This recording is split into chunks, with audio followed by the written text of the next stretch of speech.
Ladies and gentlemen, it is time to experience the enlightening wisdom of the Supreme Master Ching Hai. Thank you, Master. Thank you, thank you.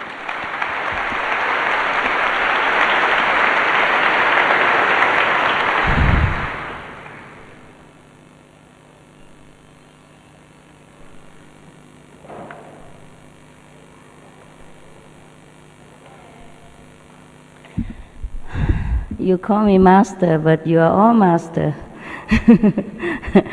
You just forget.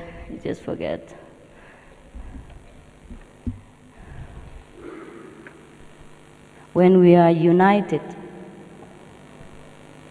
when we remember the unity of the universe, which included ourselves, then we remember that we are one with God, one with the all-pervasive intelligence.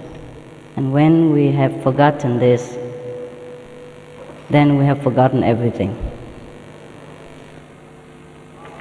And we try to remember that through different means, like prayers, scriptures, yogas, meditation. All these are good. All these are good for us.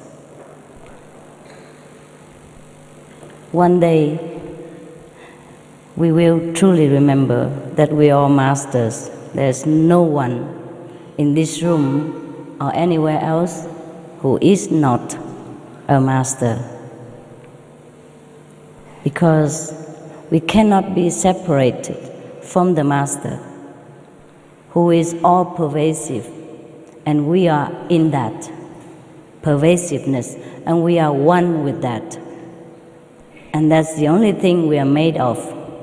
There's nothing else that made of our beings except God's essence, except the greatest things that we call truth, wisdom, God, Goddess, Buddha, name whatever you like to call this greatest being in the universe, which is even one with us, with every of us.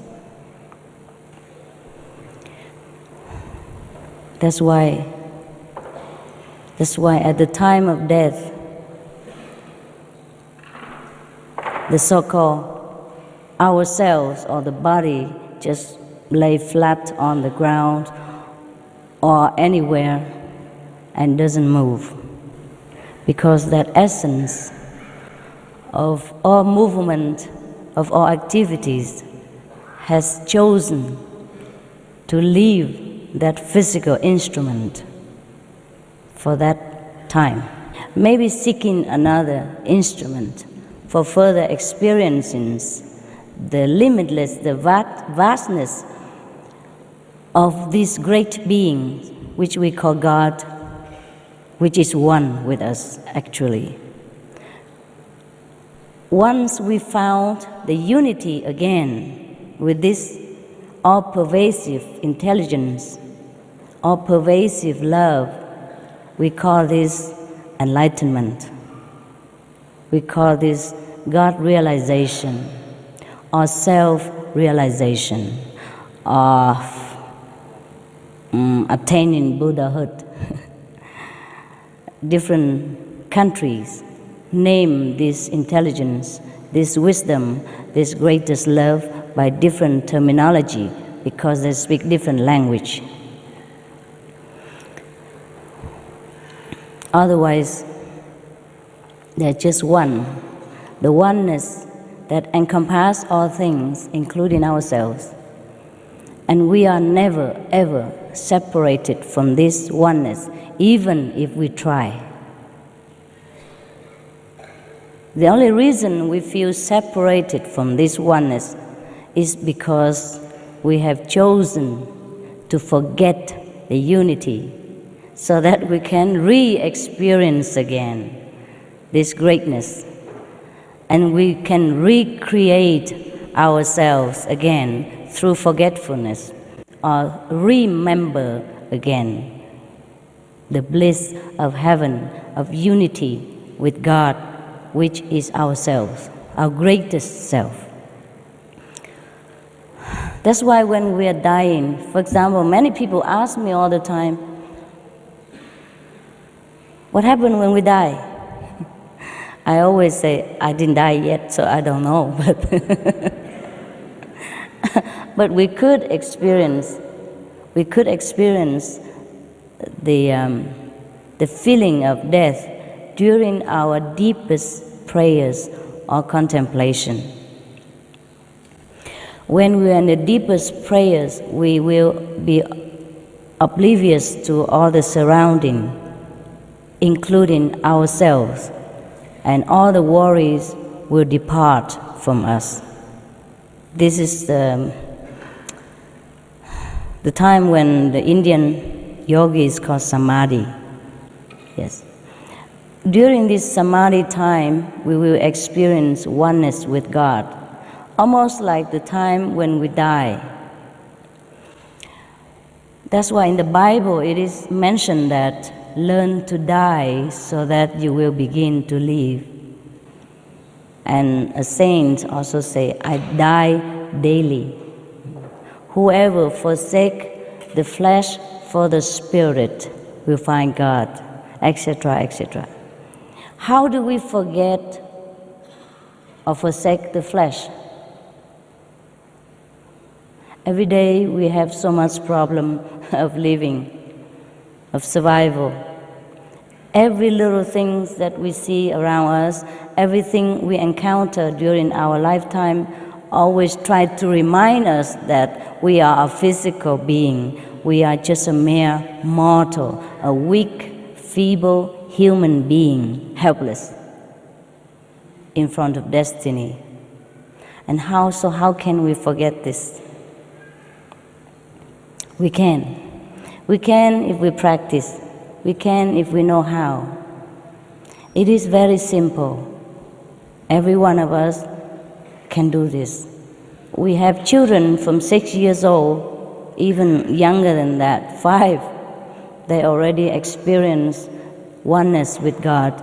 They experience the feeling of forsaking the flesh and unite with the spirit, or visiting heaven while living. It's just like I'm coming to Africa to visit your beautiful country, and then tomorrow or next days I will go back to another country or back to where my house is. It is as simple as that. We could visit heaven and go back to earth again. Not by the body, but by our own essence of being. We call it the soul or the spirit, which is always one with God. The body is just like a focus point, so that the soul can pay all the attention there in order to gather some earthly experience that he wants to experience, so that he can temporarily, if the soul is a he or a she, we have to say something. Okay, she or he want to experience something in this material existence, then that soul or that part of that great beings of God has to focus on some point. Focus so much so that he can forget completely about his oneness with God. At that moment, we're born. We say we're born in the physical world and we have a body. And so long as the soul or that part of God consciousness still concentrate on this focus point of the body, or whatever body he chose to focus on, we say that that's a he, that's a she, is a human being, or that's a what. Actually, that part of the soul, or we call individual soul, has never left the whole of God consciousness. So we have never been really born, or we have never to die. But we could have chosen, we could choose to forget completely about God, about the whole unity of ourselves, and just focus on this physical being, then we would never experience Godhood, even though God is all over us, everywhere. But if we choose to be awakened, to remember, then we can. We can forsake our attention for a while. Don't focus on this physical being for a while. We focus back to the unity. Then we can find God. We realize that we have never left God, then we one with God, and we are always never separated from God. So that is just the secret of the universe. It's nothing much more than ourselves, our own consciousness, make choices all the time. We choose to be a human being, then we focus on a human body. So we have experience of human life, all the sorrow, the suffering, the happiness, the adventures of the flesh, the pleasures, the pain. The moment we feel we have enough of physical experience, we want to experience something different, then we choose another choice. We might choose to be a diva, or we might even choose to experience to be a flower. That's also possible. And that's why it is born the theory of reincarnation, of transmigration into different levels of existence. But actually, we have never gone anywhere at all. Neither go up nor go down. We just, forever flowing in the life force of the universe, forever being in God's heart, but forever experience different focus points for our own pleasure, for our own amusement.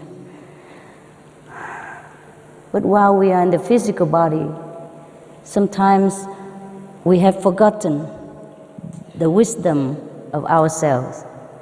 Therefore, we have forgotten the choice that we have made before we came here. So the choice we have made might have led us to some pain or suffering. Then now we complain. We complain so much because we don't like the suffering. The body doesn't like the suffering. The mind doesn't like the pressure. But that was what the soul wants to experience. He wants to experience pressure so that he can appreciate again the freedom in God consciousness. He wants to choose suffering so that he can enjoy thousandfold again when he enters eternal bliss once more. That's why we are here, so that we know God more, we know ourselves more. Just like we are the king of ancient nation, sometimes the king disguise himself as a commoner and go among the people in order to understand what true citizenship is like. And then when he comes back, he appreciates his position better, his comfortable palace, or the servants that serve him, or the power that he has. When he disguises himself as a commoner, he has to undergo all kind of hardship, all kind of ordinariness, just like every one of his subjects. He cannot reveal himself that he's a king. In fact, he must completely cover up his identity so that he can truly merge with the people of his nation and experience what their daily life is like. Similarly, we were once with God, consciously at that time. We have never been away from God, but now we are not consciously remembering that. So we had enough of the suffering of this physical life. We had enough of the mundane experience. So we get bored. We feel there's nothing really here anymore for us to enjoy. We would like to know where we come from. What else is there in this vast universe of God's creation that we should experience? This is the time when we ask this question, when we wonder like this is the time we will experience enlightenment. We're ready. We're ready for it. So we came all this time to be a human being, to be different human beings. Sometimes if we have focused on one focus point or one human existence, and we didn't feel we have enough of physical enjoyment or physical adventure, then we focus on another existence of another human being again. And then we continue further until we get tired. So actually, anyone who is ready can experience God's light, God's unity and enlightenment. That is very simple like that. It's your choice only. You've chosen to forgotten, to forget, and now you have chosen to remember. So if you think you have chosen now to remember again, then of course I'm here to serve you. Because God has given me permission and ordered me to do that. Maybe one day, after you have remembered everything about yourself, God will also say the same to you. Go, my son, go, my daughter, do some service to my children or to myself, because we have never been separated from God. Remember that. Even if you don't remember, just believe me. We have nowhere to go except inside God's consciousness. We have nowhere else except in God's house right now. Everywhere He encompasses every being in this universe. All the flowers, the sun, the moon, the star, the planets, the galaxies are all inside God. There is nothing that escapes Godhood. So even if we are not enlightened, we are all right too. There is no hell actually to go to.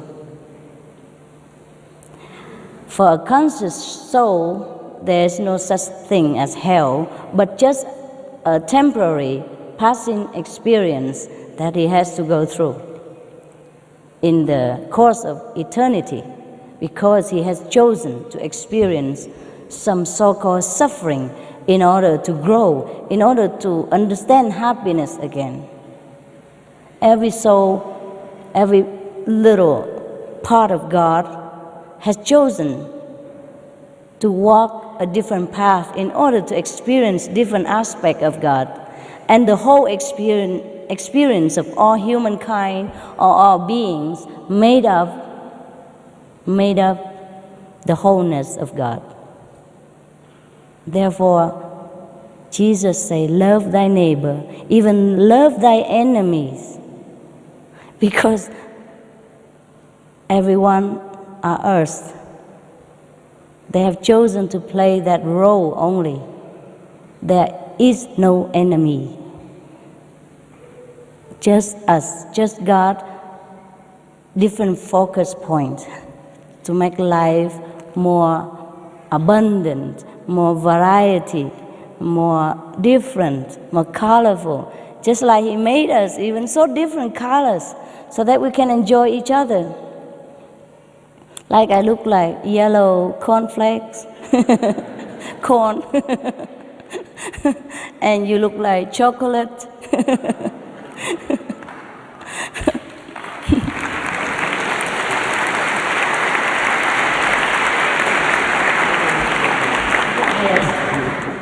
And he look like icing, you know.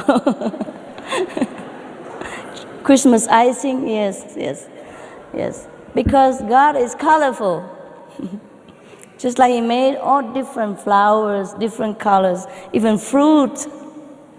From the same soil, we obtain so many different fruits and different flowers. They're all different colors.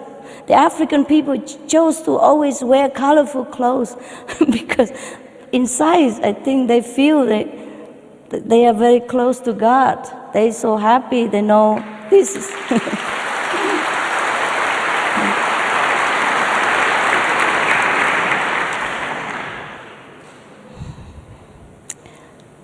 So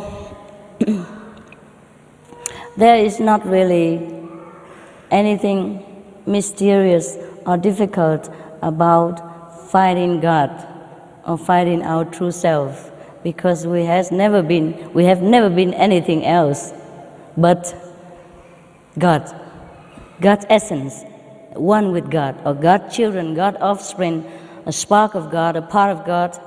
It's just like the fish in the sea is born in the sea, it lives in the sea, and when it dies, it becomes the sea again, thing like that. So we have never run anywhere. I just want to tell you the good news that I have found out, that we don't have hell to go to.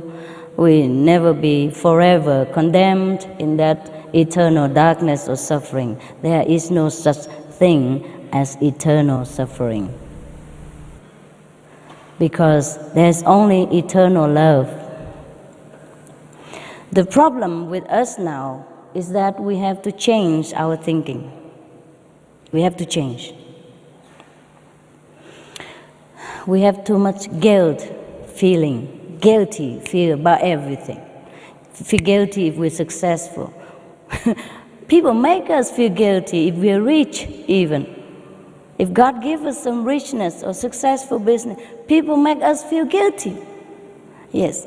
If you have a beautiful wife, people make you feel bad also sometimes.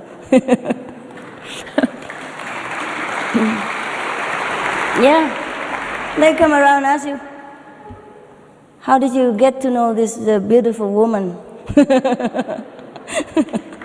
Or they will ask her, what did you see in that guy? Huh? He's so ugly. Thing like that.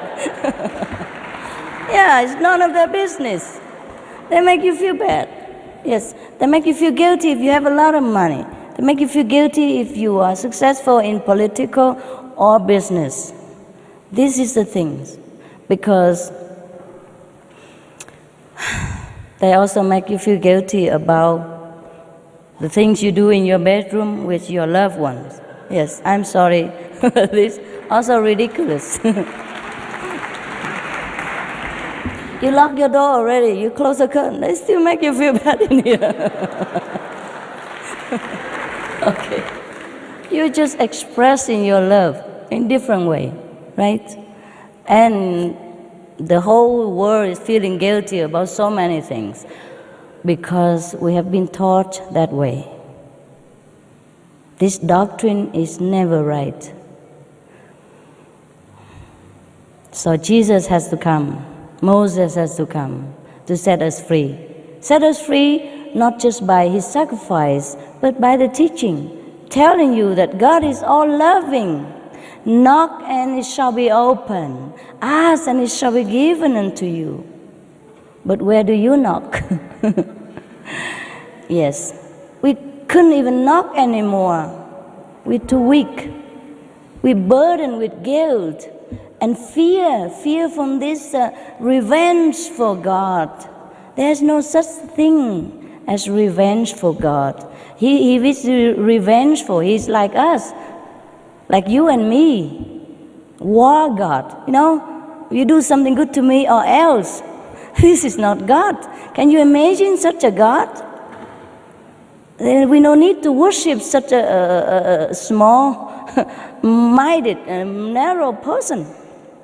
If he is really a person, if there is a God like that, we should not worry about worshiping him. Because it's just like one of any of the, I would say, power abusing people. Even in this planet, think about it. You have children, or you have wife and husband. Sometimes your wife make mistakes, your husband stray a little. You still forgive him. You still hug him and okay, I forgive you. Don't do it again. Your kids sometimes give you so much trouble because they're stubborn. They don't listen to you. They cause you headache. You still forgive them. You still love them and give them the best love that the parents can afford. Even money, everything, sacrifice. So how would a God, the greatest father or mother of all the universe, could be revengeful? could condemn you to hell just because you're human. You don't know any better, and you make mistakes sometimes. So this kind of fear has been inflicted upon us generation after generations. That's why we find ourselves too weak now to even believe in there is a God who would even answer our prayers. That's why when we pray, we don't pray with the whole heart. We don't have conviction that our prayers will be answered. But it states in the Bible, knock and it shall be opened. Ask and it shall be given. It is like that.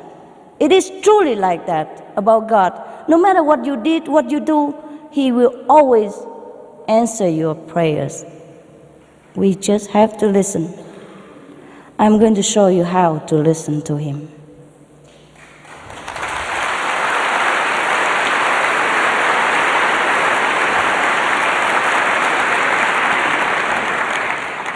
This we have to change, our way of thinking. We have to believe from today that God is all forgiving, all loving. Even if you don't believe God is all forgiving or loving, you believe Jesus has come here and He has sacrificed for you. And I'm going to show you that what He said is truth. I'm going to show you that really there is a God, God Father, God Mother, or Buddha, whomever you believe. Allah, even anyone that you call His name by all your love or your beauty or your faith, that is the God who is always loving, never, ever, ever criticize you, even for one fraction of the second. Anytime you turn to Him, no matter how badly you have done in your life, He will open the door immediately. That's why we call this way immediate enlightenment, because it is immediate. And every day you can re-practice again and again until you completely remember that there's only God, one thing in this life is God, and He's everywhere. And then you'll be happy. You'll be happy from the day you see His light, the first day already, maybe today, if you trust me enough to offer this service to you, you can have it right away. No problem. You will see that whatever it is stated in the Bible, it is 100% truth. Like Moses has seen God, Jesus has been one with God, so that he's always been the Son of God. But He's not the only Son of God. We are also the Son of God. God is not important. He didn't make only one son. He makes many.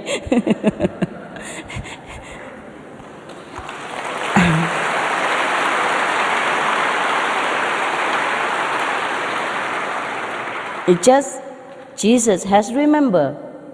He has remembered the higher self of His connection with God. He has remembered the whole thing, and we have not remembered.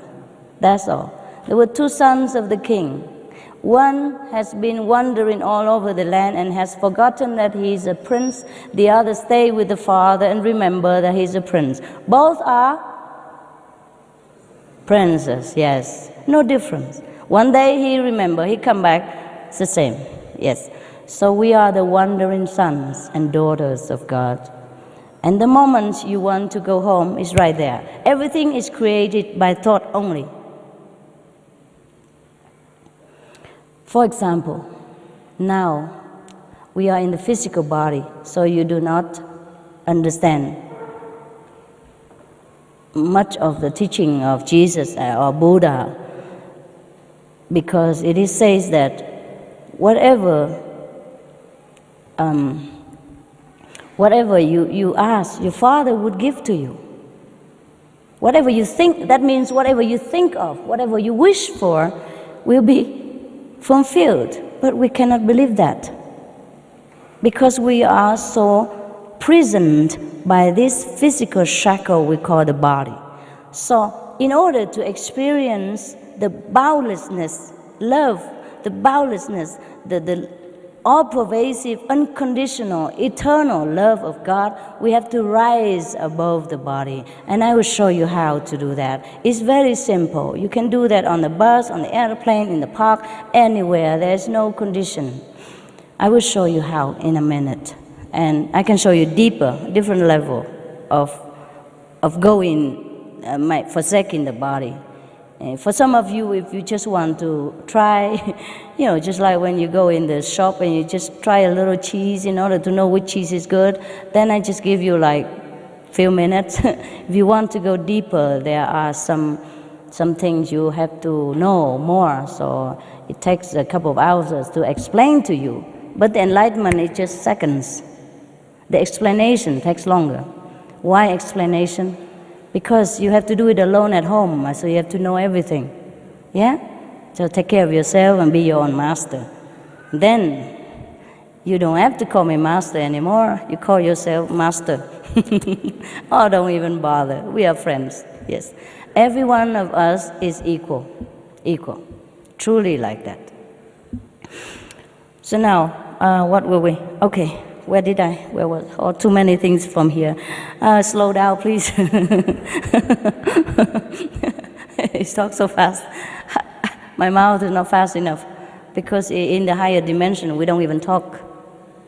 We understood each other just like I'm speaking to myself in my head, So here is the message come through so fast. Sometimes I forgot. I couldn't catch up. Where were I before? Did I say something else before that? Rise above the body, right? Okay. The reason we do not know we are one with God, and everything we wish for or remember will always be right in front of our nose, is because we are shackled in this physical body. So to rise above the body, there is a way to do that. So we can even contact Jesus, contact Buddha, contact Mohammed, whomever, the past masters who has left the physical environment and enter another dimension. So in order to see them, we enter their dimension, then we see them. It's very simple, okay? I want to see Africans people the most, I come here. When I want to see English people, I go to England. Yes, there are some English people who come to my place sometimes, or some South African brother come to my place sometimes, but they're rare. See, if I want to see the whole Africans people, I come here. That's it. If we want to see the whole heaven or Godhood or some celestial mansion, we have to rise up to their place. And we do that by thought, deep thought. I show you how to garnish your power of thought in order to get out of this gate here and enter another dimension at will, anytime. You practice and you can do that anytime, anywhere. So, what happened? Why the saints say that we have to learn to die so that you begin to live? Is that because if you learn to do this deep contemplation on deep thought prayers, then we can enter the dimension of the celestial being. And it's just similar to the moment of death to many, even ordinary people. Don't have to say practitioner, yogis, or anything. Ordinary people, when their conscience is clear, their life has been perfect example of goodness, when they die, they found themselves very liberated. They found themselves all pervasive, everywhere at the same times, and nowhere that they are not. And whenever they want something, that thing just come right in front of them. Whenever they think of somebody, that somebody will appear right in front of them. Or, another word, in another word, they will project themselves immediately in front of the things that they desire or the person that they want to see. That's why when we learn to die, we leave this physical body and die temporarily, we have this kind of experience too. And then we can know exactly that really whatever we want, God granted to us, what God gave us to us. It's just in this physical body, we are so blind, deaf, and dumb to celestial blessing, to God's love, that we feel so helpless. We are the most helpless when we are in this physical body. It's like you are locked in a box and the key has been thrown away in the river. It's like that, so helpless. That's why we have to learn to rise above this physical prison in order to truly experience the glory of love. Then we will be so happy every day that doesn't matter where we are, doesn't matter how much we have or not have, we will be always contented, always happy. That's why Jesus did not move in the face of death. He said, Father, how much you have glorified me. He accepted the crucifixion. He did not run away. He could have. He could have, any time. A man of that power and knowledge, he can do anything, but he did not want to. Why should he run away from something that he knows can only make him feel more glorified, more happy, more liberated? Why should he feel attached to this little prison when he knows the vastness of heaven? Why should he be attached to relatives and friends of this physical dimension when he knows that he could see the Father in heaven, and he knows all of the brothers and sisters or the relatives and friends are all one with him in the end anyhow? That is true liberation.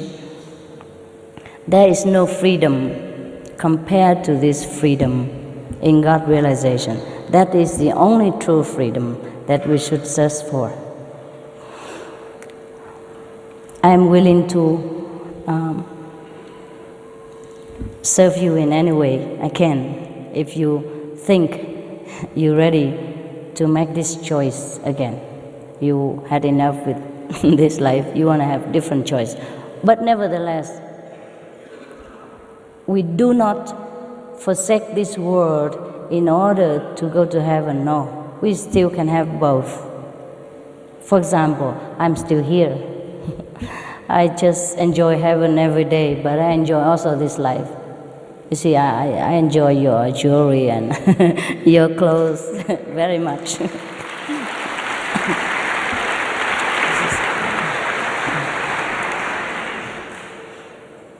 Sometimes people who are spiritual, if they choose to be successful also in this life, they can also be successful. Different masters have chosen different ways to demonstrate the love of God. Some master has chosen the way of complete renunciation, like Jesus, like Buddha. But some master has chosen to make use of the gift of God, or God has ordained them to do this. It depends on God's will, whether you should be, very rich materially as well as spiritually in this life, or you just be rich materially and not spiritually, or just spiritually and not materially. Everyone has walked different paths, but we are walking to home, toward God's dimension. And this is what we are here for. In case you ask me what's the purpose of human being, that's what it is. And thank you very much for your attention. If you have any more questions, I'll be pleased to answer. Then I can show you how to remember God.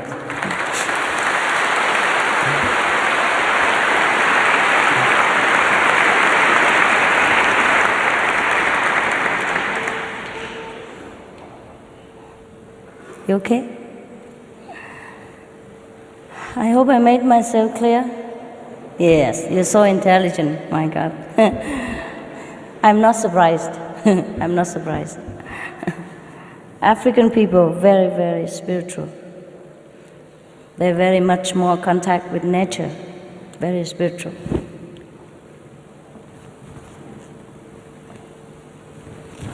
Any question already? Dear Master, what is the benefit of following a master? Is it not perhaps a better prospect to be self-determined and to follow one's own path to enlightenment and to sort out one's own karma. What's the benefit of following the master? Is that right? Yeah. And also if one can sort out your own karma, or if you need a master to sort out the karma. Yeah.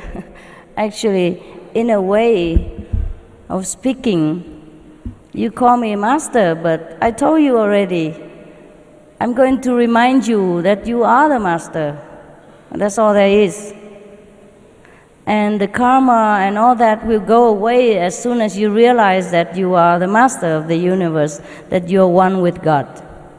But before that, if you have not completely realized this, of course, I be your friend and help you until you understand everything. And you can call me master, or you follow me. You don't have to follow me, because I'm not here in Africa forever. Just follow the instruction so that every day you can contemplate deeply inside and then find God. And then one day you will completely understand. You might even completely understand today. Depends on how much intense of your choice to go back to God. So you don't have to follow anybody, not even any physical or celestial being. You follow yourself. I'm just showing you how, showing you some instructions so that because it's not that you don't know, you have forgotten. Because we live in this world, we're so much busy with the survivals and everything, try to bury us under these worries and suffering, and then make us so busy and perplexed that we have forgotten. So I have already got out of the mud. I can pull a rope and get you out, and then bath you again, and you become just like me again, all clean, beautiful. Can the convenient method of meditation offer you as much as initiation? It's the same. Yeah, Kuan Yin method. Can the convenient method show convenient you? method. Yeah, can it show you? A little differently. The convenient method is for convenient, yes. Some people, they cannot, like for example, they cannot be vegetarian completely, or they have not decided whether they should go like part-time or full-time. They just want to try a short period of time every day. Yeah? So of course, the benefit is not as great as when you go full-time. Yeah? So, but the convenient method will offer your own liberation in this lifetime. Whereas if you practice Kuan Yin method and get the full initiation, you could even help many other people, including your 5, 6, 7, 9 generations, to be liberated. Yes, the more money you earn, the richer you become. Huh? How can you explain Adam and Eve? Should I explain about them? Look at yourself and you know. Look at ourselves.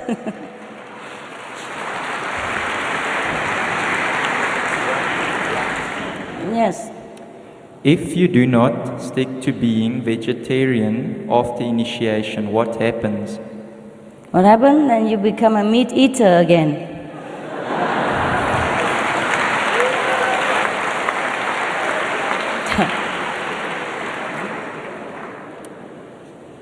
After initiation, how do we communicate with you if you are not here? I'm always here. I'm always here. You will see that. Sometimes you see me in your house. If you concentrate enough, yes. Besides, you can write to me. You can email, write letter. Nowadays, very convenient. But the best communication is inside, because we will be reconnected again with the whole universe. So whatever problem you have, the whole universe knows, and of course I know, because I'm also connected in a network. So whenever you ask something, you have the answer right away. Okay? But in case you're still not sure in the beginning, you can always write to me. But the answer is always inside. Yes. There's a connection. Yeah? 24 hours telephone service. No charge. Yeah, that's the wonder of being enlightened.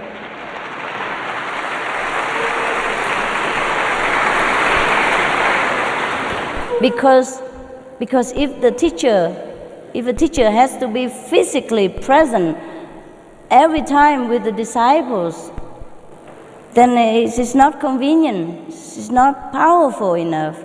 Because it doesn't matter how powerful, how strong a teacher is, he or she cannot protect the disciple 24 hours by physical presence, but by the power of the universe, which the master, she or he, is connected already.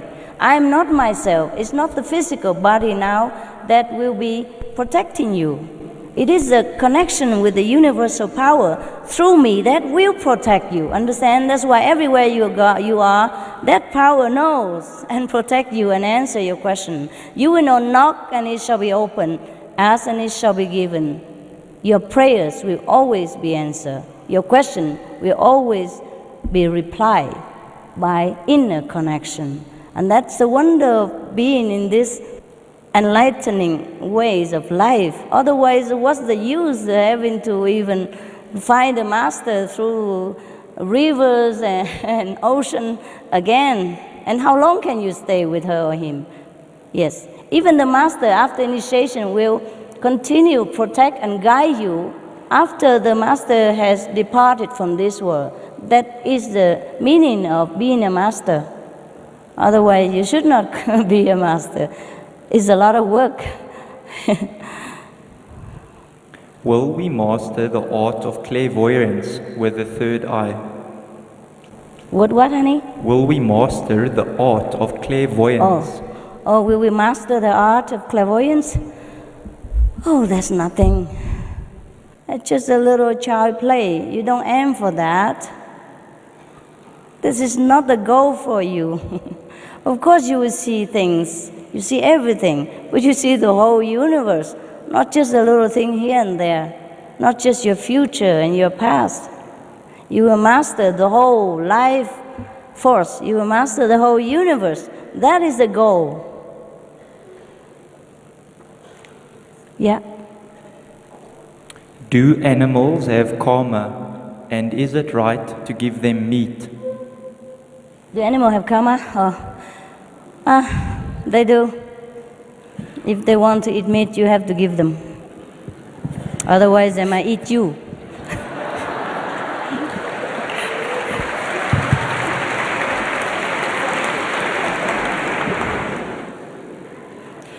I want to understand the violence. Is that it? Yes.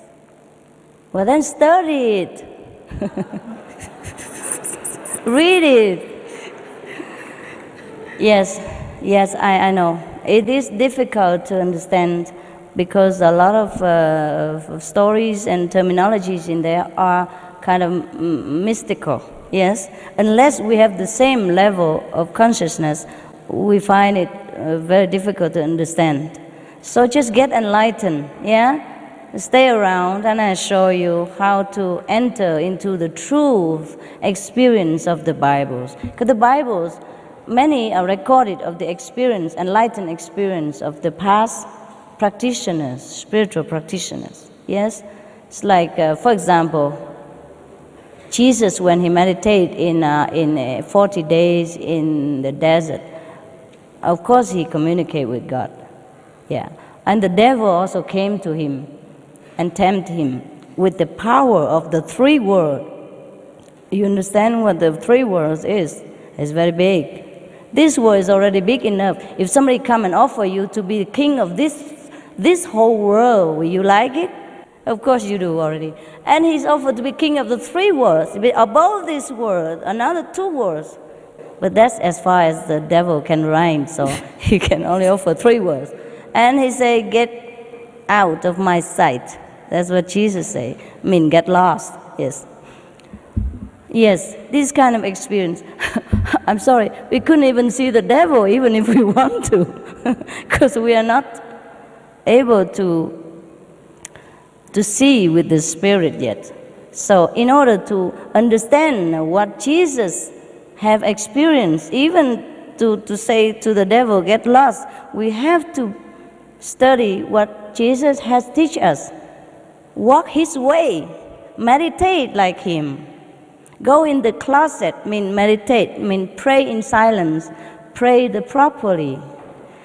Let your eyes be single so that your whole body will be full of light. I will show you how to make your eyes single, how to find that single eye here so that you can see heaven. You can see the truth life, which is deceptive, which is cheated on us because of all this physical appearance. We are cheated. We did not see the true life. But we can if we use the true eye. Then that's why I came here. I will show you later. Yes. Master, is it important to be a vegetarian to be enlightened? It is important. It is important. Because first of all, we have to practice love in order to beget love. In order to be all-pervasive, loving like our Father, we have to love all beings. And that is the meaning behind the vegetarian diet. It's not to be healthy or not because Jesus says so or Buddha forbid. It's just we have to be love reincarnate. We have to be the walking God on this planet. We have to live like God would live. So in order to be near God, God doesn't punish us. It's just light beget like. If we want to be near to something, we have to go there, the same direction. So God created all beings and that let them die naturally. So should we. If we couldn't create, at least we do not destroy. The first commandment in the Bible is, thou shalt not kill. It didn't say you shall not kill animals, humans only. It says thou shalt not kill. Anything killed is killed. Yes.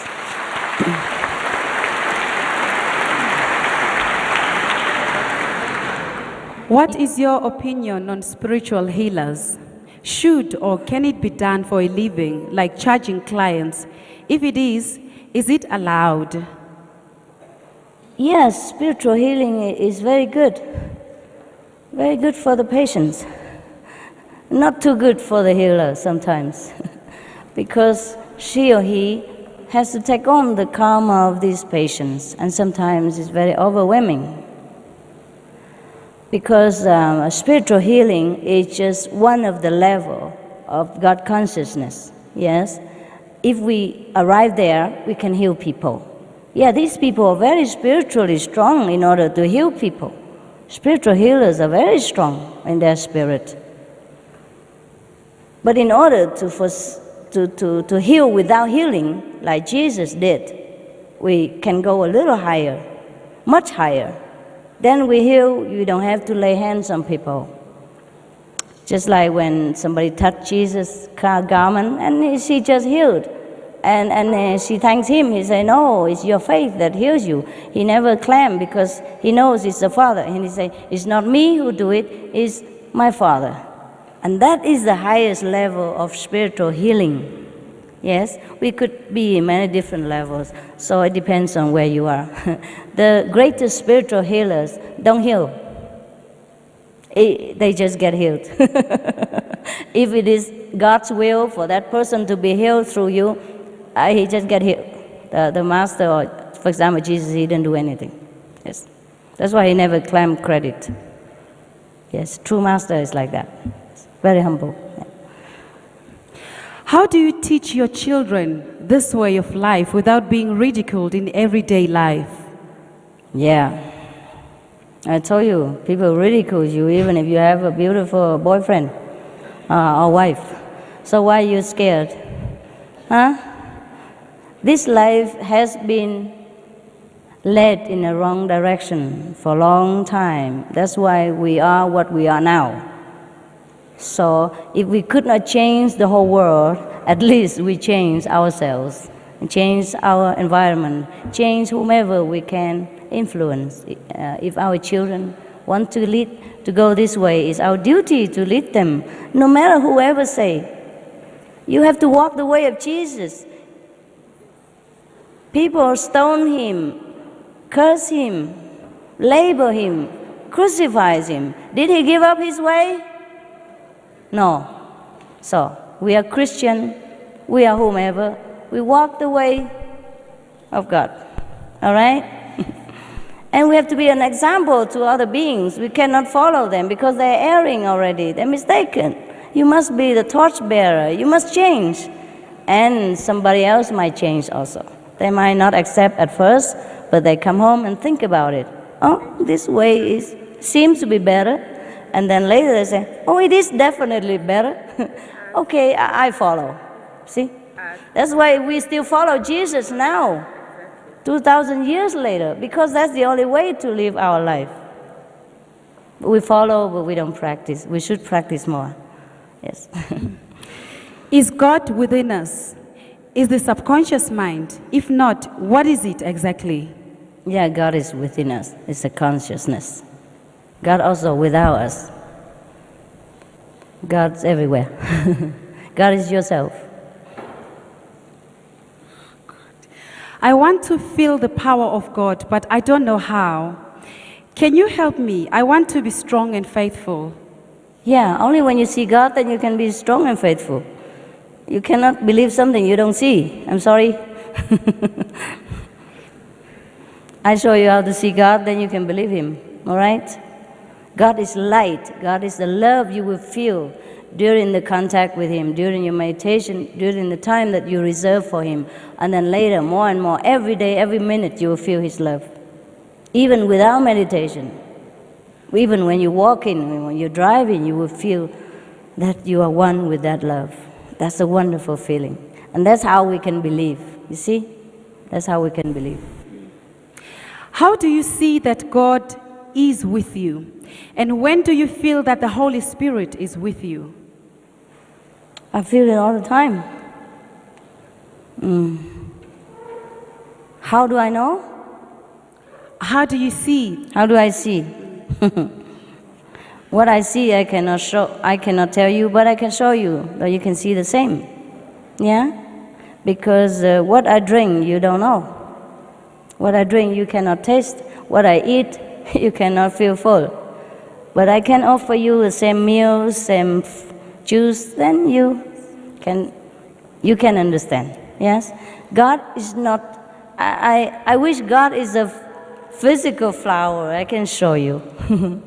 But God also in the flowers. God is in here. You can see this is the physical manifestation of God's beauty. This is a physical manifestation of God's beings. Yours are the physical manifestation of God. So if you want to see feel the physical aspect of God, then touch your neighbor, hug him, kiss her. That is God in physical realm. But if you want to see God in an abstract form, in light, in splendor, in heaven, then I have to show you in an abstract way. You understand? There are two ways, abstract and physical. Physical, you see already. Abstract, I show you. Yeah? Later, when we have time together and sit quietly, I show you. I will tell you what to do and where to see God. It's very quick. Yeah? How do I know? If I love somebody, do I know? If I sit here in Africa, do I know? To know God is like that. Very, very clear. There's no mistake about it. I just can only show you by yourself. But I cannot show you in physical because this is a different aspect of life. Okay? Yes. Master, I ask you to show us what is the right way of praying. Yes, I'll do that. After all the questions finished, if there are, okay, I will offer you 3 kinds of service. Number 1 is a public service. After all the questions is finished, you sit here with me and experience God, okay, for a while. And you continue at home if you want, 10 minutes, 5 minutes, anytime you want. The number 2 is a convenient method. You meditate like half an hour every day. All right? Number 3 is the full conscious effort to realize God. That's initiation. So you choose, okay? If you want initiation, you could leave the room right now and register yourself. That would take a couple of hours of explanation. But the enlightenment is fast, and you can experience every day the same, or higher and higher. And number 2, convenient method, you can register it also outside. And if you don't want these 2, you just want to have a taste, then you stay here. Yeah? After I answer all the questions, if you feel that this appeals to you, you stay, all right? And I show you. If you don't feel like it, then just go home. I'm here only for the one who's ready. How different is spirituality from your method? Is God with us or a part of us? How or what will our experience be during our initiation? You see God. You see the aspect of God, which is light, which is different, like melodies of the universe. The way He speaks to you is not in human language.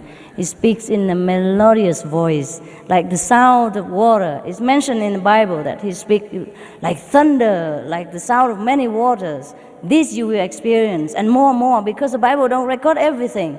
You have too much experience. You can write 1,000 books, never enough. So one Bible is not enough. But at least there's some reference. Like Moses see God as big flame, yeah. St. John enter the third heaven and hear the trumpet, things like that, etc., etc. You will experience. You will know it. You will know it. This is not something we can describe in language, really. You just know it when God's presence is near, or when you contact, when you remember again. He's always near, just remember, yeah. The world is in a crisis today. Wars, pollution, disease, etc. Have we collectively created this crisis just so we can experience greater glory? Yeah. But we could have done better now, since we know better. It was a mistake. Now we have to, repair it, yeah? We can't just continue making mistakes forever and say, okay, I'm creating all this so that I can experience heaven. Yes, there's a part of creating havoc and there's a part of creating heaven, so we have to balance it. We can't continue destroying our world forever by pollution, by cutting down forests, and by warring each other. It's time to wake up. It's time to wake up. We had enough suffering already. Master, what will happen when you leave this world? Will there be others to continue your lineage? Who will initiate the people? Who will be there to guide us? God, you worry too far. I'm still young and beautiful. At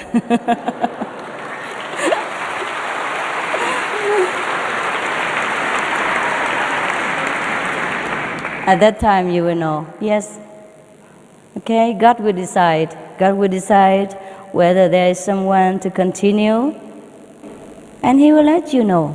If you're ready, everything will be known to you. If you're not ready, even if 10, 100 master comes, it's no use. Yeah? If you're ready, everything will be known to you.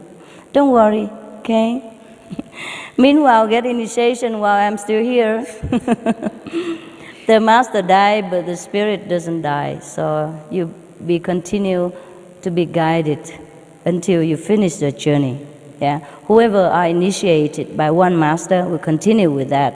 Doesn't matter if the master passed away. And the new one will come if God decides so. Yeah? In the Bible, it is written, repent from your sins, then your prayers will be answered. My question is, how will God answer the prayer of a sinner? Your question is a little bit less complete than it should be. This is the part when God talked to the people who kills a lot of animals for offering. So He say, who told you to kill all these sheep and he bullocks to make offering to me. Your hands are full of blood. You should stop the killing of the innocents. Otherwise, when you pray, I will not answer. When you request, I will turn my head away. So that is in that section. So actually in the Bible it mentioned also that we should not even kill to make offering, let alone to eat. Yeah, because God created them for our pleasure, not to kill. Anyhow, if we repent, of course that means repent doesn't mean we should feel guilty about what we did. Okay, we did what we did, it's a part of the game. It's a part of our process of knowing God. So now we have created enough of the non-God actions. So now is the time to return to godly action. So once we make this decision to stop of the ungodly action and return to godly action, at that time God gives us the answer right away, like today. Doesn't matter how many people committed sins or whatever you did, you don't have to tell me. At the time you sit down for initiation, God will come to you, all the same. So that means if you repent your sins, means you don't do it again, God will appear to you. He will today, if you sit down for a while later. In fact, some of you already experienced light here. Is that not so? True? Can you raise your hand if you have? Thank you very much. Oh my God, aren't you spiritual? Thanks so much. See, first time in Africa, I told you, God is indiscriminating. He loves every one of us. As soon as you want Him, as soon as you sincerely yearn for Him, He's there. Even you don't meditate yet, even I didn't even show you yet. See, God is all love, nothing else. Don't fear God ever. He always loves us. As long as we want Him, He comes. He loves us. He blesses us. He graces us with all things in life, this and after. Should we kill insects, flies, cockroaches, fleas, etc.? Yeah, you can kill the little ones, but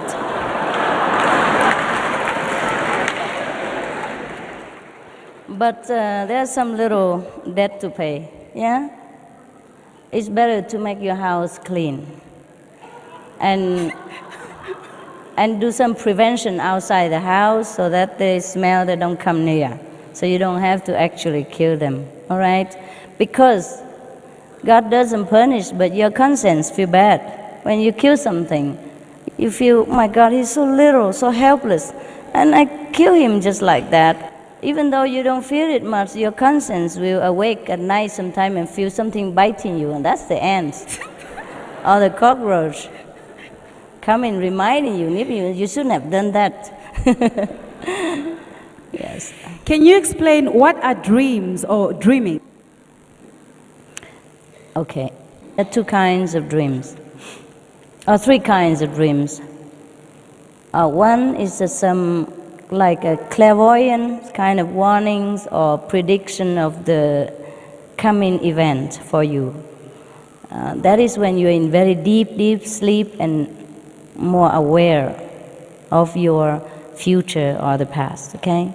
Another kind of dream is that whatever you wish in the daytime or you think of much in the daytime before you sleep, it will appear in your dream, just a leftover of the impression of the daytime.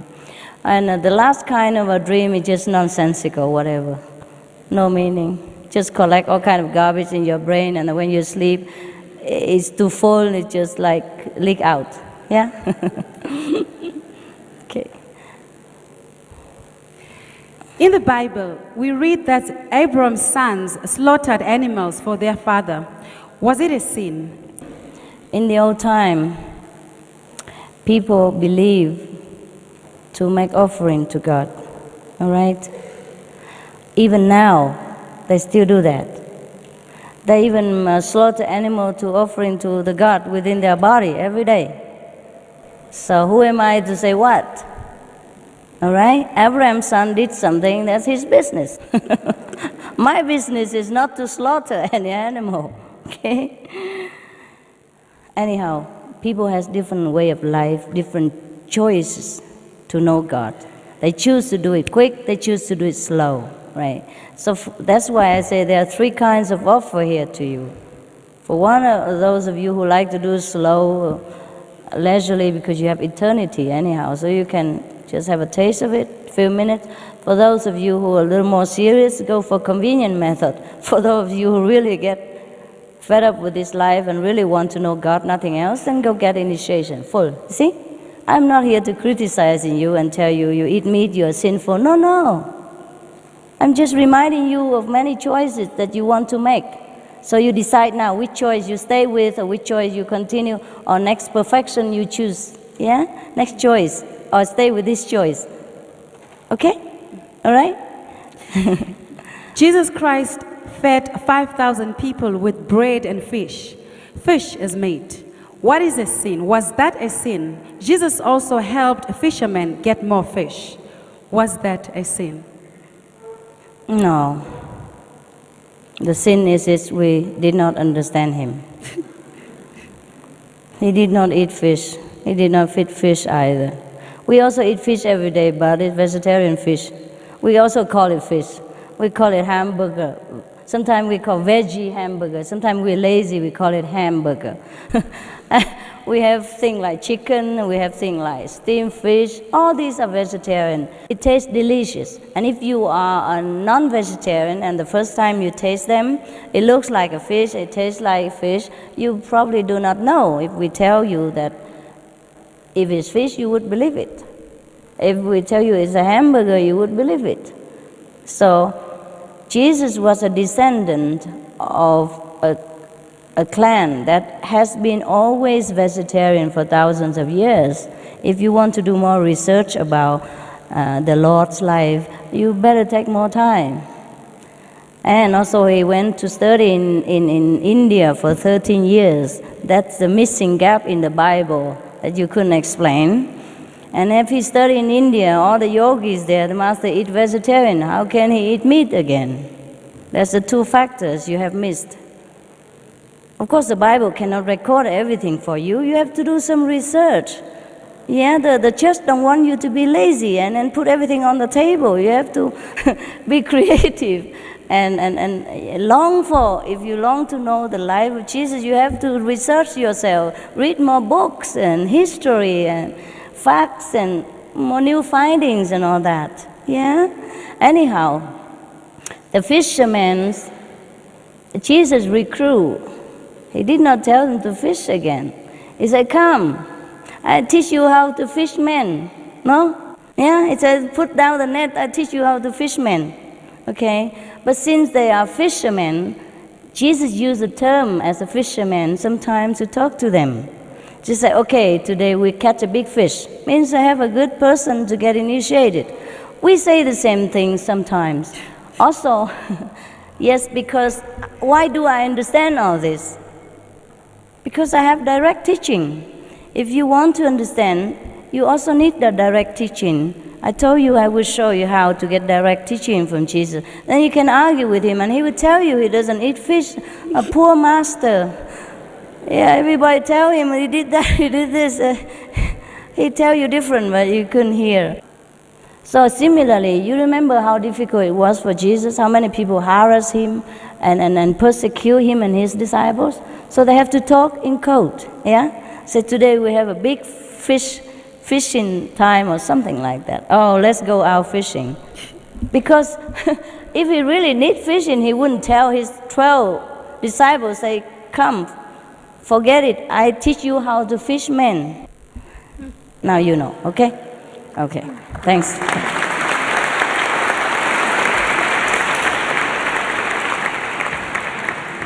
The Lord did not eat anything that caused suffering to other beings. He would not. Yeah? He was a very humble man. He was great in spirit, but very humble and self-denial outside. He did not need fish to keep him alive. There's so much things to eat in this planet to keep yourself alive. What is your opinion about the apostles? Where is heaven? Is it part of this universe? The apostles? They were Jesus' closest disciple. to spread his message when he's not there. Give people initiation, explain how to meditate and all that. Yeah. And heaven is not a part of the universe. Yes, heaven is our own creation, our own attitude. For example, when you're happy, you're in love, you feel you're in heaven. No matter where you are, you have a little hurt, you're happy. And when you're sad, when somebody threatens you, when you're under pressure, you live in a palace, you feel like hell. Okay? So if we are in contact with God, every day we feel like heaven. That's why we say heaven can hear and now. Lo and behold, the kingdom of God is at hand. It's not far. Yeah. In our culture, we slaughter an animal as a sacrifice. Is this a sin? It's your way of life. You choose to live that way. If you want to, you are a God. You decide what you make of yourself. If you would like to represent yourself as a person who slaughter animal to make offering, then you do that. If one day you decide, okay, I don't want to make myself a slaughter person, then you change. You don't slaughter anymore. You make yourself a representative of non-violence, non-killing. It's your choice. It's your choice. It's no sin in the eyes of God. It's just your choice to make yourself what you want to show it to yourself. I want to show it to the world. I want to show it to God. Yeah? You can introduce yourself as, okay, I'm an engineer. I am a priest. I am a teacher. I am a yogi. I am a vegetarian, a spiritual practitioner, or I am an animal slaughterer. Yeah, whatever you want to. Yes, it's up to you. I'm not here to condemn anybody, just to lay out before you different choices that you could make or want to make or maybe think about making. Okay? Anytime we can change our life by making different choices. That's for sure. Okay? No sin in the name of God. No sin. No. God always loves us. Whatever we do is for our own experience. Yes? Dear Master, should we devote our lives to serving the poor or sick, or would we be interfering with their choice or karma? No. We should devote our life anytime we can and devote anything we can to help our brothers and sisters, be it spiritual or material. Yes, we are one. If he's hungry, you are hungry. If he's thirsty, it's like you're thirsty. It should be like that. It's not a must. It is a feeling inside. If, for example, if you see somebody hungry and thirsty and dying, and you feel very painful as if you yourself in that situation, then you help him. That is a measurement of your love, of your level of compassion. It's not a must. It's not a precept or to follow. It is a feeling in your heart. If you know, you feel you should help that person, that means you have love in your heart and you should be happy. That's the only reward, that knowing that you have love. And you should do it. Yes. Thank you.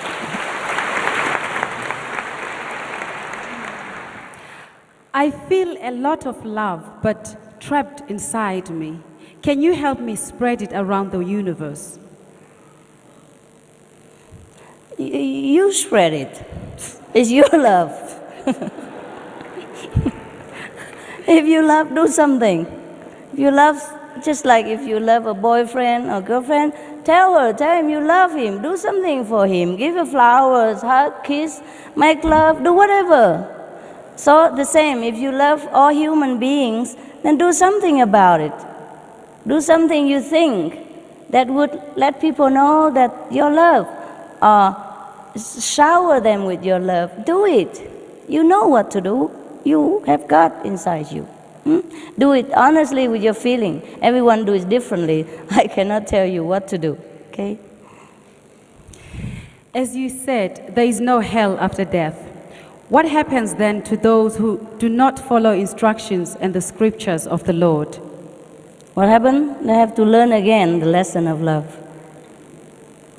Maybe they have to learn it in a hard way, and that we call hell. Yeah? He has to go through also suffering in order to understand that the suffering is no good, and that he not do it again. So in a way, he be in a hospital kind of way, so that he can heal the part that it was sick. Yeah? Anyone who inflicts suffering upon someone else, he's sick somewhere in his spiritual being. So after he get healed, he become whole again. Yeah? So there's no hell, no sin. There's just a way people chose to live their life that leads to different consequences.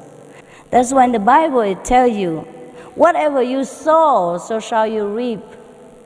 Yeah? Judge not, so that you will not be judged. So if we don't want to sow a bad consequence in the future, then we have to sow if we don't want to reap the bad consequence of the future, then we have to sow good seed right now. See? That's why the Bible gives you guidance like, okay, shall not kill, shall not commit lie, shall not steal, things like that. And make it guidance through our lives so that we reap the better fruit for the future. If you have faith in God, why should we suffer and our prayers cannot be answered? Because you have to rise up to God consciousness to know this. Yeah? And then you be content. Even when you come back to this physical life, after you have seen how much God loves us, through the spiritual knowledge, you come back to this life, you don't complain no more. You know everything, why this happened, why that happened. Everything is for our best benefit. We will be always grateful every day, okay? You have to know God first, yes. Yeah. How important is 10% of whatever you earn important to God? How important? How important? Yeah. It is important because you love. It's your love. It's not the 10%.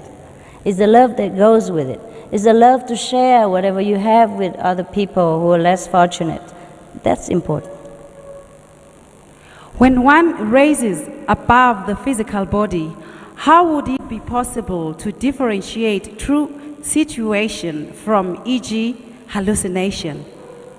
Yes, there is a way to differentiate. I will teach you at the time of initiation.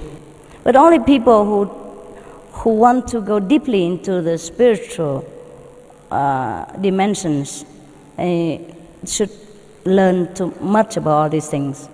Just the convenient people and all that is not really, because you don't meditate too long, you don't go too deep. So it's not very risky. Yeah, bigger business, more risk. So we have to show you the way to protect yourself. Yeah? But if you just meditate 10 minutes, 20 minutes, it's okay. There's nothing to bother you. You just relax, calm your mind, you do better business, sleep better, eat well. That's it. Know God now and again. There's no danger. Okay? Is it necessary to attend church every Sunday so as to be reminded, or one can still remember oneself by communicating with God by heart? By heart, yeah, if you can.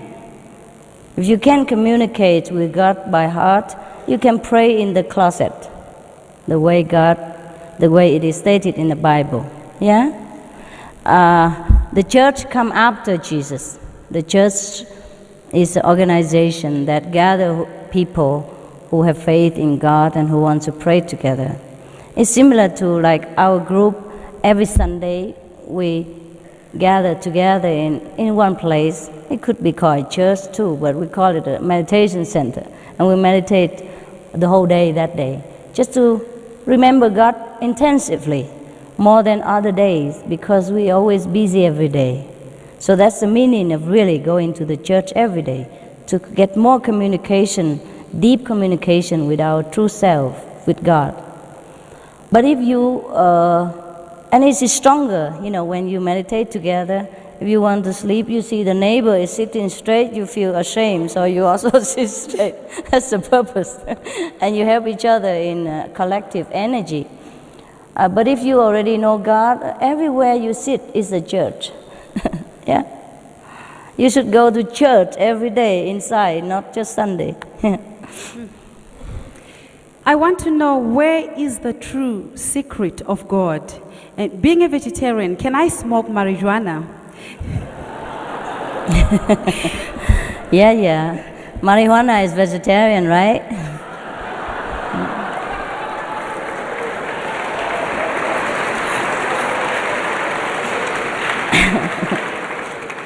I know what you try to say, yeah. Anyhow, where is the true secret of God? That you have to find out. I will show you how to find out, but you have to find yourself. Yeah? I can't explain God in the physical terms. The more I explain, the more I mislead you. Yeah? I can show you God. That's all I can do. And marijuana, as far as I'm concerned, is not really necessary for your vegetarian diet. So do not include it in there. Even though it's a vegetable, it's not a very conducive vegetable to your meditation. So please refrain from using it. All right? He also wants to know if he can eat marijuana then. You're so hungry. Not only you want to smoke, you eat it. My God. So much vegetable, and you don't have enough. I advise you to eat tofu, okay?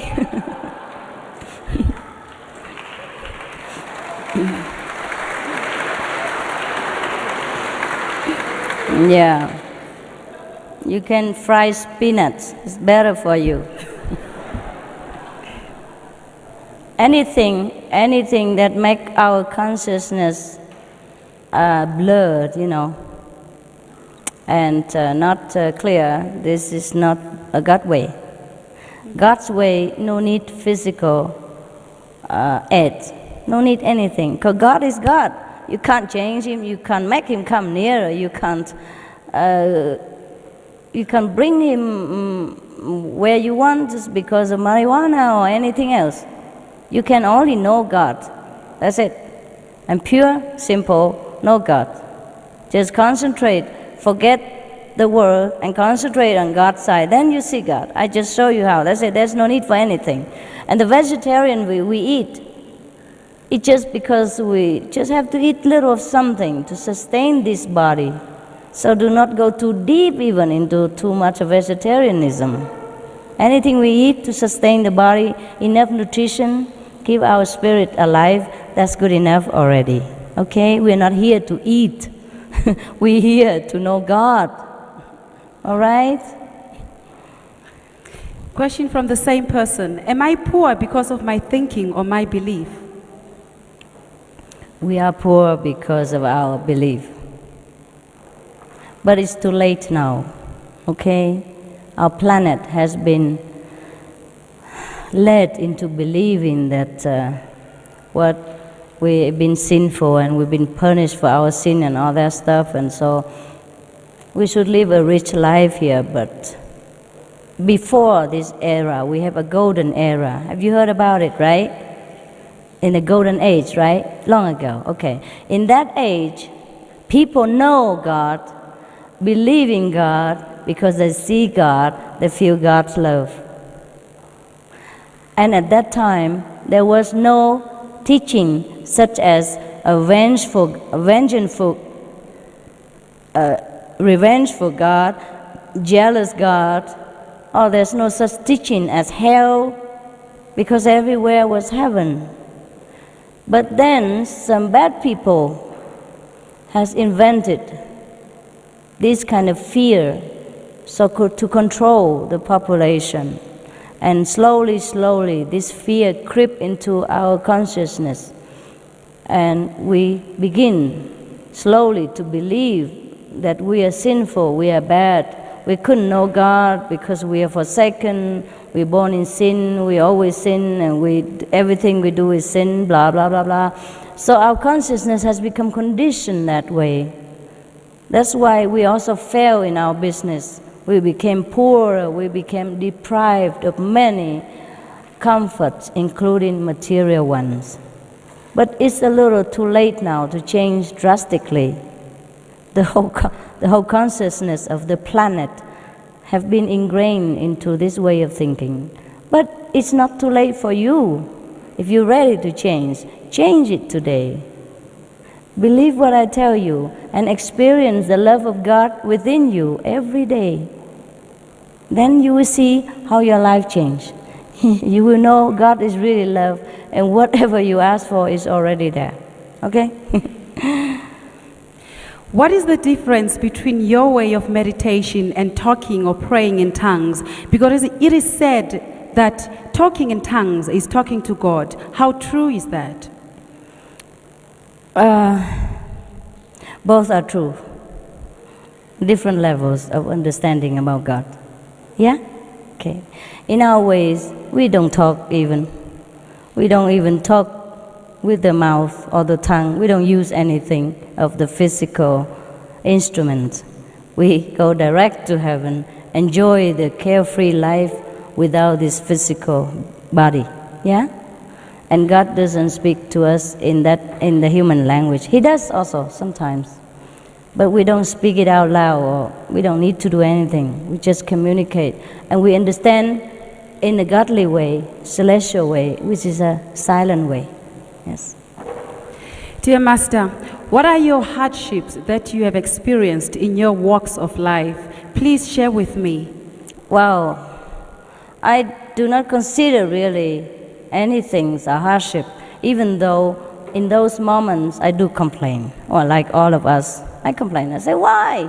I don't like it. But of course I know it is good for me. Yeah? Any hardship would strengthen our spirit and determination to find God, to let us know that as long as we still cling to this physical, ephemeral existence, we always will encounter hardship. There's no hardship in heaven. So whenever we leave this body during meditation or deep contemplation, go to heaven, we experience all bliss and beauty. And then when we come back even to this physical body, still some blessing left over so that our life become even smoother and better. So even hardship is just a blessing in disguise. Yeah, no problem. I can write a book about hardship, but why? I'd rather write a book about the blessing that I enjoy. Dear Master, thank you for your wisdom. How would you choose a successor to continue your physical work here after you leave us? I haven't decided yet. That is up to God to decide. When the time comes, the Lord will let me know. Yeah? And I'll let you know. Maybe.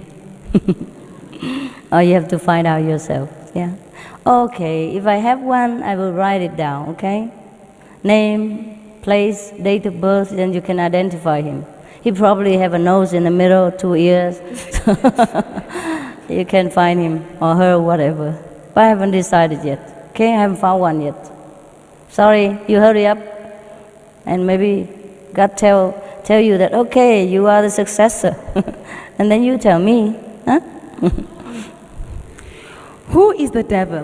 Where does he come from? Where will he eventually end?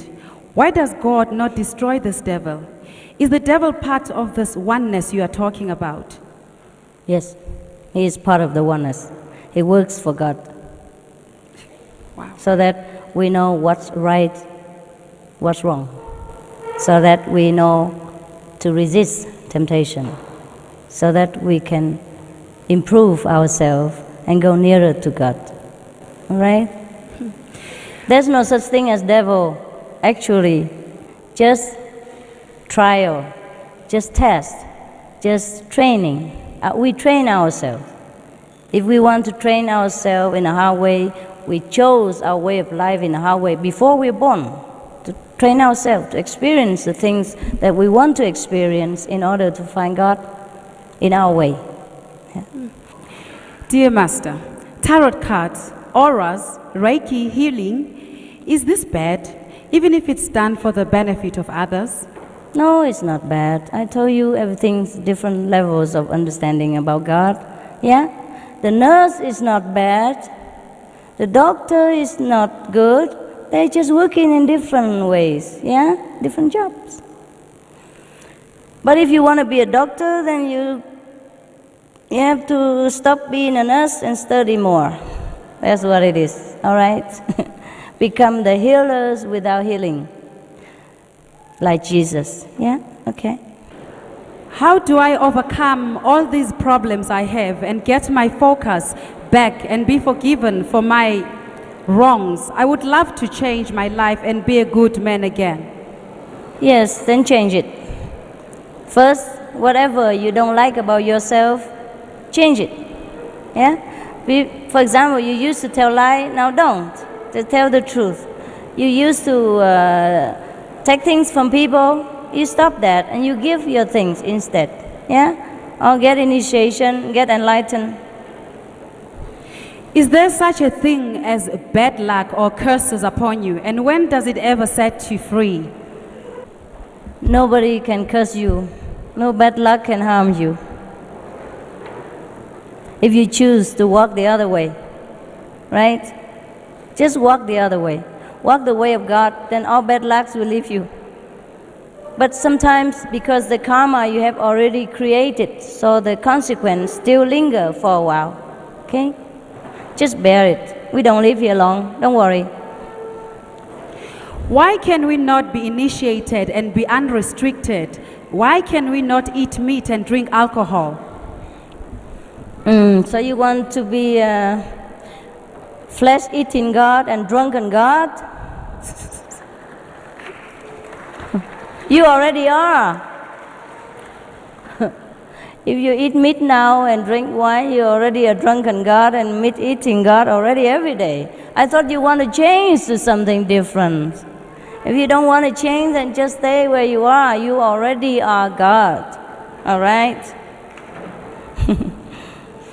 But if you want to change to a higher level of yourself, then have to leave a little of this lower kind of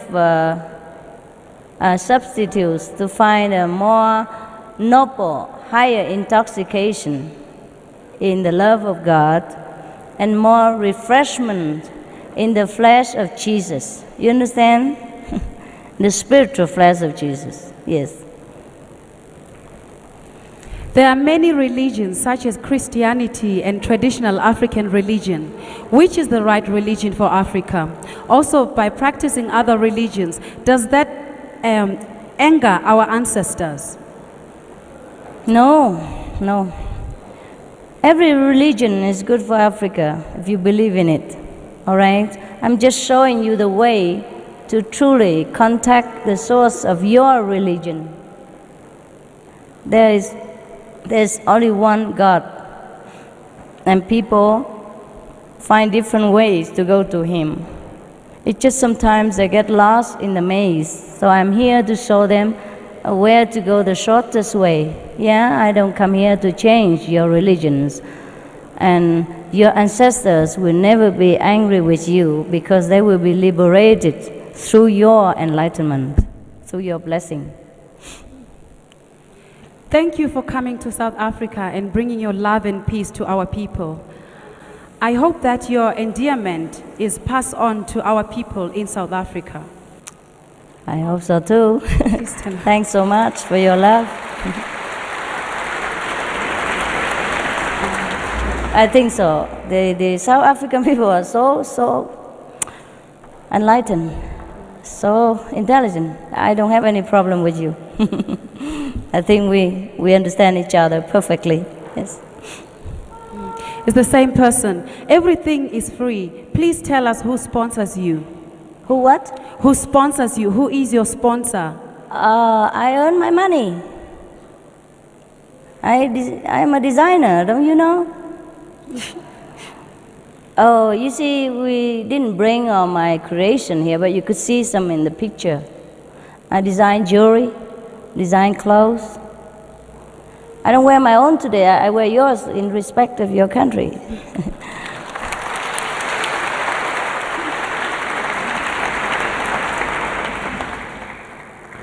In the Bible, it says that you must earn your own living by the sweat of your brow. So that's what I do. Yeah? Apart from sharing with you the blessing that God has permitted me to do, I have to also earn my upkeep for the physical needs. Yeah? I need transportation. I need car, I need airplane ticket, etc. So I earn the money just like you do. Yeah? And I share whatever I have with other people. Yeah. Apart from what I need, I have surplus. I share with other brothers and sisters. Yes. Nobody supports me. I support people. God supports me. Yes. When you gather together on Sundays, do you eat Holy Communion in remembrance of our Lord Jesus Christ? When I go to the church on Sunday? Yes. Yes, I do eat the communion bread, but the one you could not see. Yes. The real flesh of Jesus. I don't cut his flesh and eat, but I be one with him. Yeah? That's my communion bread. I have that every day, not just Sunday. In Africa, it is said that we have a high rate of HIV/AIDS.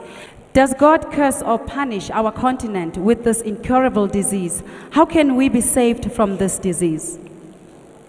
In every country, there are information centers about AIDS or about any disease that you happen to worry about. Yes? Find out from information and take care of yourself physically. Yeah? Otherwise, if you practice spiritually also and you keep the precepts and you have vegetarian diet, you lead a spiritual life, you never have to worry about this question. Is the golden age a sign of the second coming of Jesus? What is the golden age? The golden age is the time, like once or long ago or many times ago, when we experience once with God and everything that we wish for is fulfilled instantly. We can experience golden age right now if we have this connection with God. Every day is a golden age to the Kuan Yin practitioners. Yes. Please explain to me properly. Where do we black people come from? Because we do not exist in the Bible. Is it true that we are cursed children? Please explain this properly. What children? Cursed. No. Are you kidding? You see? This is a doctrine of fear, the doctrine of separation, the doctrine of condemnation and humiliation that people long ago tried to inflict upon human grace to divide us and to row us. Because united we stand, divided we fall. And they know that. And not only, yes.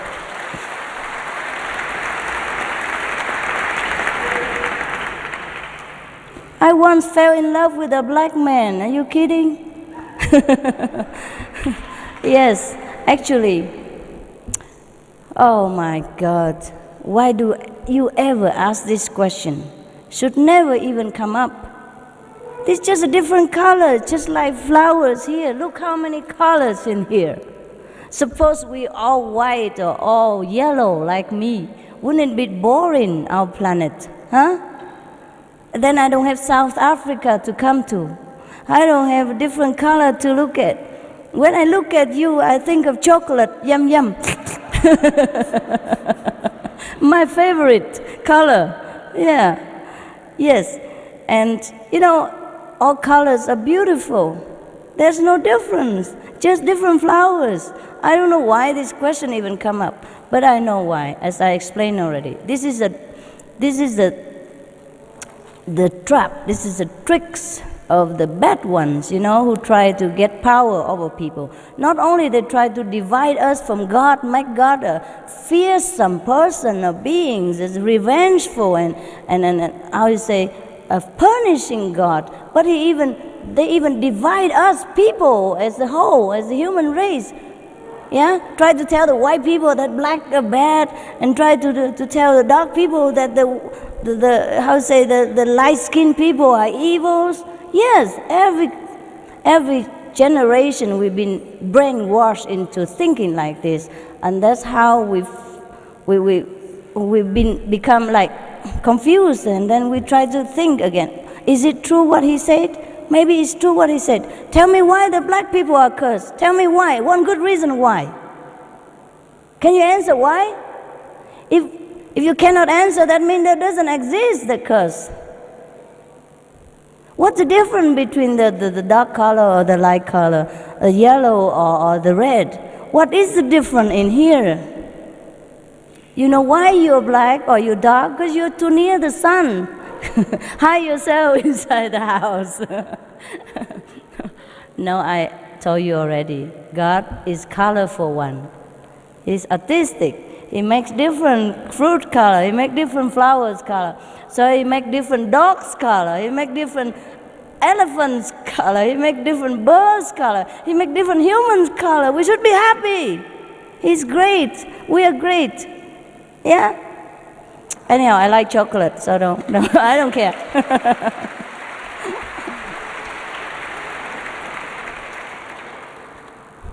Should never ever think like this, huh? Never this question should arise in your mind. You are great. You have very, very long and deep spiritual tradition. What do you mean black people is not mentioned in the Bible? Huh?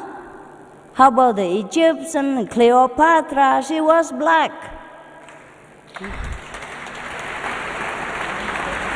Yeah, Moses. Yeah? The Egyptian people, yeah? Where Moses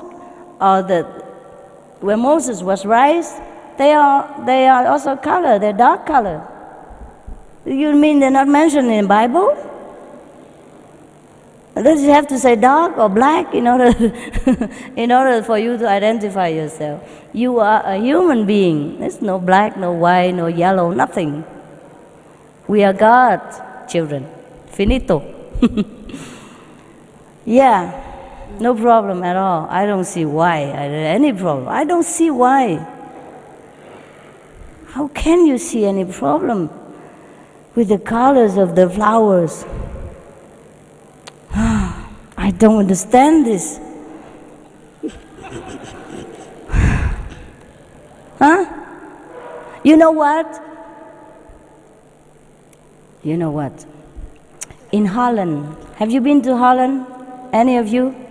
Okay, some of you, right. Do you know in Holland they cultivate black tulips? Yeah? And they are the most expensive and rare because we don't have that many. See? When you don't have black, they have to create it. You see? Suppose we don't have dark people here, we have to create it genetically, matching in order to get a black one. And then it will be, oh my God, he's black. Oh my God. You know what I mean? It's like the tulips, the dark tulips. It's very dark tulips. It's not born like that. They match the genetic. They create it by scientific means. And I've seen a patch of them, beautiful, very dark and beautiful, and very rare because not the whole gardens are full of different colors. Just one little batch is black tulips, and they call the king of the night, or queen of the night, or something like that. Beautiful name. Suppose we don't have dark people here or chocolate people here, then we will be missing something. You see? And then we will have to try hard in a laboratory in order to create a black baby. And then we will hold it up. Oh, look at him. Isn't he beautiful? See what I mean? So God already knows that. He created for us.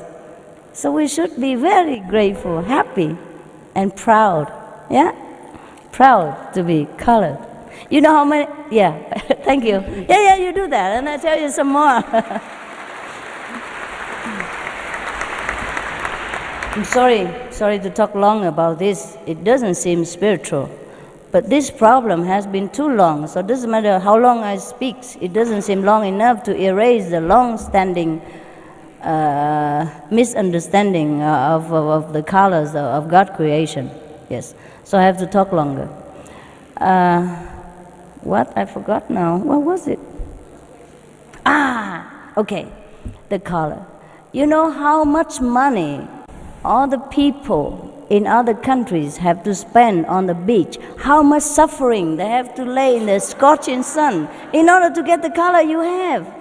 Come on, you're kidding. I also have to lay in the sun sometimes to get the color that I have now. Otherwise, I'm too pale sometimes. So you are a millionaire, a walking inborn millionaire. Only millionaire in America or elsewhere can have the kind of color you have because they spend a lot of time, money in the sun. You know that? You know that. So next time, don't ask me this question. Tell yourself, you're millionaire, born millionaire. No need to roast yourself on the beach for hours on end. It's a big suffering, to get the color of the people of African. Yes. Master, I want to know, when I saw your picture, something struck me. I had the feeling of coming here to meet you, in fact, to see you physically. And when you entered the hall, I did feel like crying. Is it because I was feeling you, or I was getting the fulfillment of knowing God? Could be that. Could be that you feel the God within me, that manifesting the love for you, because not that he cannot manifest within you also. He could. If you have chosen the way of God, he will manifest also. See, I have chosen to walk his way, so you can feel more obviously, because I'm with him. And then other people are more with the world, more worried about the world. I'm more about God. Therefore, you can feel more God's presence in such a person. For example, maybe me. So that's why you feel happy or you feel emotional. Otherwise, we don't know each other. Why should you cry when you see me? Why should you love me and want to shake my hand or hug me? Yeah? It must be something. Yeah? As you sow, so shall you reap. Be with the world or be with God. When we are with the world, we manifest more worldly atmosphere. And people recognize that more. And when we are with God, we are more radiating God atmosphere, and people feel that because the God in you feel that. Yes. Okay. Thank you, Master, for coming to South Africa. We welcome you with open hands. Thank you. Thank you, everyone, for coming. And this is the end of the questions for now. Thank you, Master. Okay.